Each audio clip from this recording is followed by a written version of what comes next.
નમસ્કાર દોસ્તો થોડા દિવસ પહેલા સોશિયલ મીડિયાના પ્લેટફોર્મ ઉપર એક કલમ લાગુ કરવામાં આવી છે. કલમ કઈ છે? 67 આઈટી એક્ટ ધારાની જે કલમ છે એ કેવી રીતે લાગે છે, કાનૂની કાર્યવાહી થશે દોસ્તો. એ કેવી રીતે લાગે છે વાત પૂરી સાંભળજો. તમે સોશિયલ મીડિયાના અલગ અલગ પ્લેટફોર્મ છે, યુટ્યુબ હોય, ફેસબુક હોય, ઇન્સ્ટાગ્રામ હોય, ટ્વિટર હોય, XYZ ગમે પ્લેટફોર્મ ઉપર એની ઉપર તમે જ્યારે ભૂલ કરો કે કોઈ ખરાબ દ્રશ્યવાળો ફોટો સેન્ડ કરો, શેર કરો, કોઈ ખરાબ કોમેન્ટ શેર કરો, લખો, અથવા કોઈ વિડીયો ખરાબ હોય તે તમે શેર કરો, તો ત્યારે તમારી ઉપર આ કલમ લાગુ પડશે. તમારા ઉપર ગુનો દાખલ થશે.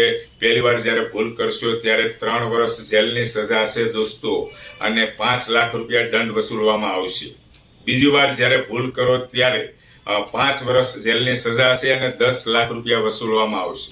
કોઈને માન સન્માનને ઠેંચ પહોંચે, કોઈને દુઃખ થાય એવી કોઈ ગાળાગલોચી વાળી કોઈ કોમેન્ટ ભૂલથી પણ આડાહવળું ટાઈપિંગ કરીને લખીને સેન્ડ કરતા નહીં. આ ટૂંકમાં તમને સમજાવી દીધા છે મિત્રો. અને જે ફેક આઈડીઓ છે ધીમે ધીમે બધા બંધ થઈ જશે.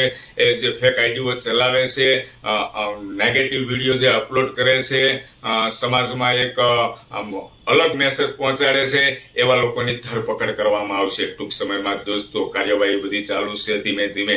તમને મારી માહિતી સમજાઈ ગઈ છે. વંદે માતરમ, જય હિન્દ.